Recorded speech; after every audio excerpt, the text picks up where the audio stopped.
कोन्निचिवा मिन्ना। आज की वीडियो में हमारा टॉपिक है कि ग्रामर वाले सेक्शन को कम्प्लीटली समझना। ग्रामर सेक्शन में हमें क्या करना है, कैसे करना है, किस तरीके से करना है, ये हमारा मेन फोकस रहने वाला है।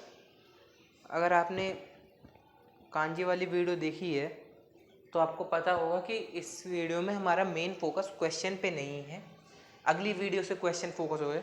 इस वीडियो से हमारा मेन फोकस है समझने कि क्वेश्चन किस तरीके से आ रहे हैं।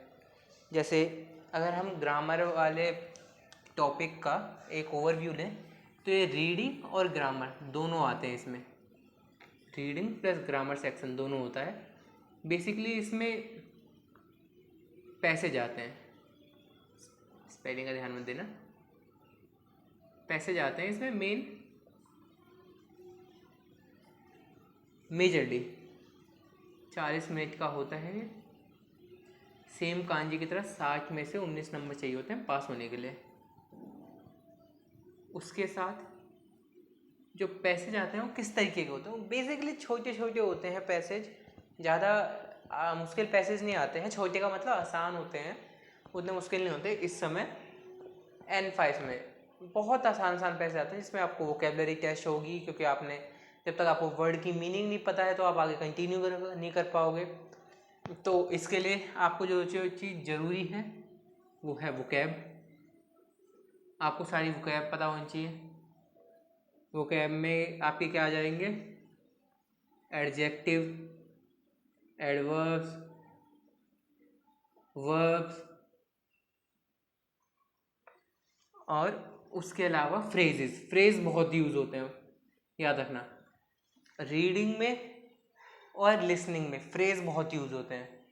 कोचिरा कोसो, योरुशिको नेगाइशिमास, दोजो आरिगातो गोजाइमास या दोमो, उसके बाद हाजिमास्ते, इस तरीके के फ्रेज बहुत यूज़ होते हैं। इत्ते की मास, इत्ते इराशाई, ये फ्रेज आपको याद करने होंगे। इसके बाद वर्ब प्लस कौन सा पार्टिकल यूज़ होगा। पार्टिकल का बहुत खेल होता है, याद होगा आपको कि पार्टिकल किस हिसाब से यूज़ करने, कहाँ नी, कहाँ वा, कहाँ ए, कहाँ दा, कहाँ दे, कहाँ गा, ये सारे पार्टिकल किस वर्ब के साथ। जैसे किकी मास के साथ नी भी यूज़ होता है जब क्वेश्चन पूछो, और ओ भी यूज़ होता है जब बात कर रहे हो। इसी तरीके से आपको इमास के साथ नी भी यूज़ होता है, गा भी यूज़ होता है। तो ये आपको याद रखना पड़ेगा। इस तरीके के क्वेश्चन आते हैं, मतलब इस तरीके के टॉपिक जो वोकैबलरी याद करनी है आपको, जिसमें फ्रेजेस भी, वर्ब, एडजेक्टिव, एडवर्ब, नाउन, सब कुछ आएगा इसमें। तो एडवर्ब, नाउन, ये सारी चीज़ तो याद करनी है। इसके साथ पार्टिकल याद करने हैं कौन से वर्ब के साथ। फिर प्योर ग्रामर, कहाँ कौन सी चीज़ यूज़ होगी।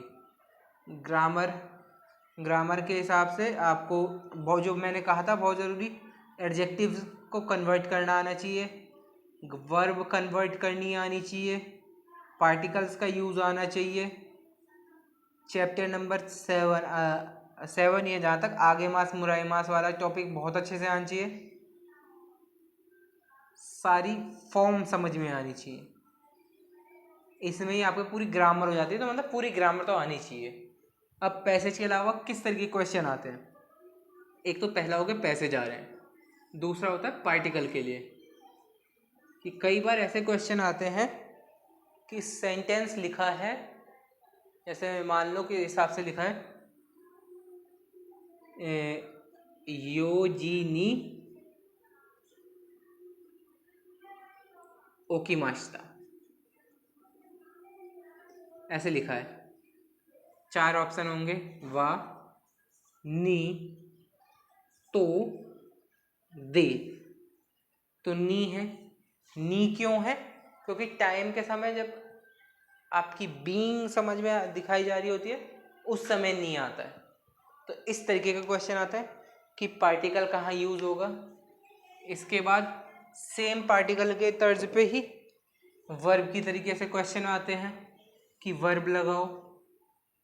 इसके बाद जो यूज़ होते हैं वो है फॉर्म्स के बेस पे आते हैं क्वेश्चन, कि कन्वर्ट करो हो सकता है, कि कन्वर्जन के बेस पे हो सकते हैं कि कन्वर्ट सही करा है कि नहीं, और जो ज़रूरी है इसमें, जो बहुत ज़्यादा यूज़ होता है, वो होता है कि कॉन्जुगेशन जो है, उसका कॉन्जुगेशन जो है वो सही है कि नहीं।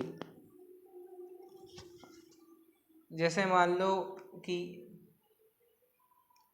लिखा हुआ है कैजुअल फॉर्म में, फुत्सुके में योजी नी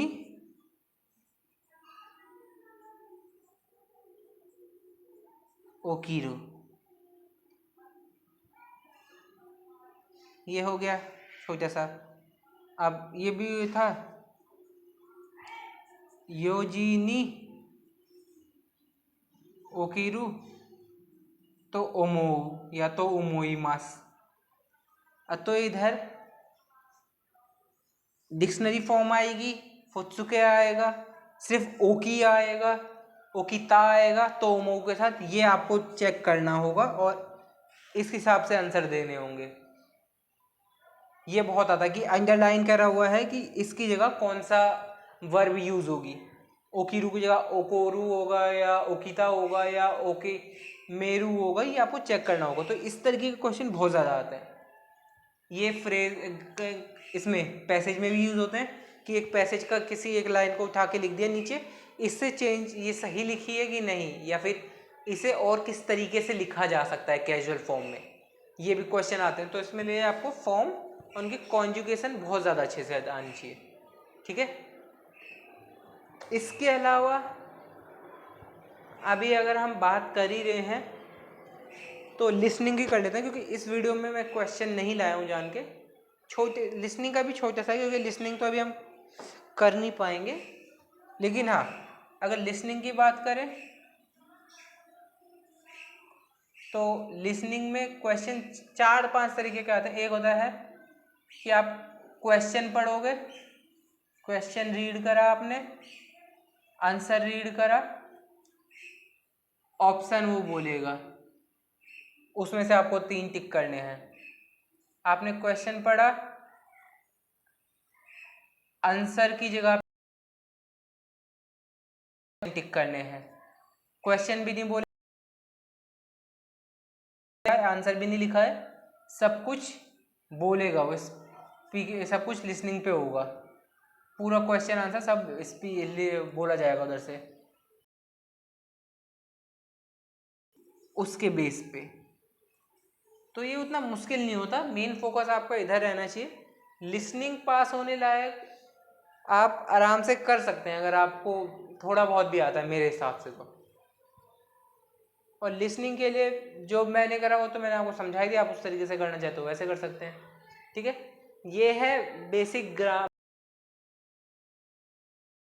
हम जब ग्रामर की करेंगे अगले हफ्ते में, उसमें कुछ क्वेश्चंस करेंगे, एक आध छोटे छोटे पैसे से, बहुत छोटे पैसे शुरू करेंगे, 2-3 लाइन के, वहाँ से शुरू करेंगे, फिर आगे देखते हैं, ठीक है। लिसनिंग तो आप मीना निहंगो के क्वेश्चंस हैं वहाँ से भी कर सकते हो या जेएलपीटी की वेबसाइट से भी कर सकते हो। तो लिसनिंग तो उधर से हो ही जाएगी आराम से। ये फोकस था मेरा आज के लिए, आपको ये समझ में आ गया होगा। अगले वीडियो में मिलते हैं, जब तक के लिए जय हिंद।